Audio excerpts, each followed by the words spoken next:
Hi, this is Mandir Benson Sunil.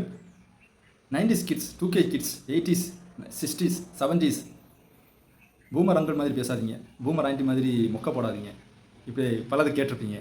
ஆக்சுவலாக இது எப்படி வந்துச்சு, ஏன் இப்படி நம்ம பேசுகிறோம், இதுக்கு பின்னால் என்ன இருக்குது, நெகட்டிவ் மட்டும்தான் இருக்குதா இல்லை கிரிட்டிசிசம் மட்டும்தான் இருக்குதா, இதை பற்றி தெரியலைன்னா வாங்க வீடியோக்குள்ளால் போவோம், என்ன இருக்குன்னு பார்ப்போம். 1928 இருந்து 2025 வரைக்கும் ஒரு 7 ஸ்டேஜஸாக பிரிச்சிருக்காங்க. 7 ஈராஸ்ன்னு சொல்லலாம், 7 ஸ்டேஜஸ் ஆஃப் லைஃப்னு சொல்லலாம். ஒவ்வொரு ஸ்டேஜுக்கு இந்த பேர் கொடுக்கப்பட்டதுன்னு சொல்லலாம். அந்தந்த பீரியடில் இப்படி பேசியிருக்காங்கன்னு சொல்லலாம்.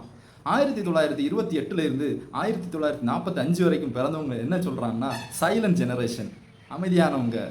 ஆனால் இவங்களுடைய நல்ல ஒரு இது பார்த்திங்கன்னா தத்துவங்கள் அதிகமாக பேசியிருக்காங்க. ஃபிலாசபர்ஸ், உங்களுடைய லைஃபே வந்துட்டு ஃபிலாசபிக்கல் லைஃபாக தான் இருந்திருக்குது. ரிசர்ச் என்ன சொல்லுதுன்னா இவங்களை நம்ம இன்றைக்கி இழந்துட்டோம். அடுத்த ஸ்டேஜ் பார்த்திங்கன்னா 1946 முதல் 1964 வரைக்கும் இவங்கள தான் இன்றைக்கி அதிக பேர் பூமர்ஸ்ன்னு சொல்லிக்கிட்டு இருக்காங்க. உண்மையிலேயே வந்துட்டு இவங்கெல்லாம் அப்பாவிகள். இவங்க என்ன சொன்னாலும் வச்சு செய்கிறாங்க. எந்த ஒரு டாபிக் எடுத்தாலும் உங்களுக்கு என்ன தெரியும். ஆனால் இவங்ககிட்ட இருக்கக்கூடிய ஒரு நல்ல இது என்னென்னா, யாரெல்லாம் இவங்களை ஓட்டுறாங்களோ, யாரெல்லாம் இவங்களை கிரிட்டிசைஸ் பண்ணுறாங்களோ அப்போது தெரியாதான், அதுக்கு பின்னால் தான் வந்துட்டு அவங்க சொன்னது பழிச்சுன்னு மண்டையில் வந்து விடுமா. அப்போ தான் அன்றைக்கி அந்த ஆள் சொன்னார், கேட்கவே இல்லை. அடுத்த ஸ்டேஜஸ் பார்த்தீங்கன்னா 1965 முதல் 1980 வரைக்கும் உண்மையிலேயே இந்த பீரியடில் பிறந்தவங்க எல்லாருமே ரொம்ப கஷ்டப்பட்டுருக்காங்க. பஞ்சத்தால் ரொம்ப எக்கனாமிக்கல் பிரச்சனை அதிகமாக இருந்திருக்குது.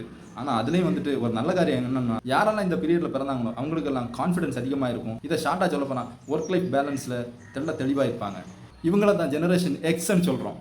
அதுக்கப்புறம் பார்த்தீங்கன்னா 1981 இருந்து 1996 வரைக்கும், அதாவது எங்கள் பீரியட்னு சொல்லலாம், நாங்கள் பிறந்த டைம்னு சொல்லலாம். இந்த ஜெனரேஷனை ஒய் ஜெனரேஷன் சொல்கிறாங்க, மில்லியனல்னு சொல்கிறாங்க. வாழ்க்கையில் ரொம்ப அடி வாங்கி உதவாங்கி என்னெல்லாம் கஷ்டங்கள் படக்கூடாது அந்த கஷ்டங்களெல்லாம் பட்ட ஒரே ஜெனரேஷன் எந்த ஜெனரேஷன்னா இந்த மில்லியனல் ஜெனரேஷன் தான். எக்கனாமிக்கல் சைடாக இருக்கட்டும், ஒர்க்காக இருக்கட்டும், படிப்பாக இருக்கட்டும், எந்த இடத்துலையும் ரொம்ப அடி வாங்கிய ஜெனரேஷன் இந்த மில்லியனல் ஜெனரேஷன். இதுலேயும் பார்த்தீங்கன்னா விட்டுட்டு ஓடவே இல்லை, பாவம் பரிதாபமாக இருக்கும். ஆனால் இன்றைக்கி டெக்னாலஜி கூட கம்பீட் பண்ணி எல்லாத்தையும் அடாப்ட் பண்ணி தன்னுடைய வாழ்க்கையை வாழ்ந்துக்கிட்டு இருக்கக்கூடிய ஒரு பாவமான ஜெனரேஷன் தான் இந்த ஜெனரேஷன்.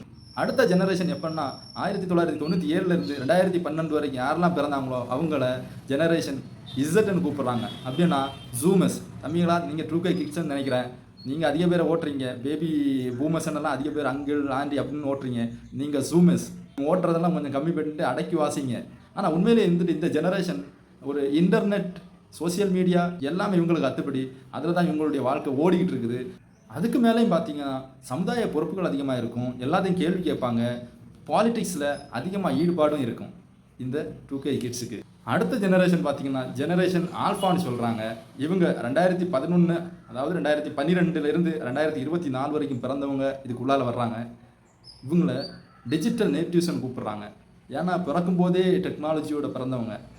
பிறக்கும்போது யூடியூப் என்ன என்னென்னு தெரியுது, இன்டர்நெட் என்ன என்னென்னு தெரியுது, சோசியல் மீடியானா என்னென்னு தெரியுது, குளோபல் கனெக்ஷனோட பிறந்தவங்க தான் இந்த ஜெனரேஷன்.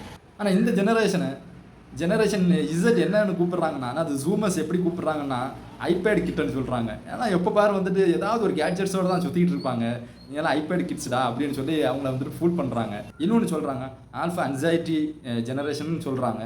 உண்மையிலேயே வந்துட்டு என்ன தான் வந்துட்டு அப்படி நெகட்டிவ் கமெண்ட்ஸ் எல்லாம் இருந்தால் கூட, ஆனால் ஒரு பாசிட்டிவ் என்னென்னா டெக்னாலஜி சைடில் விசார்டுன்னு தான் சொல்லணும்.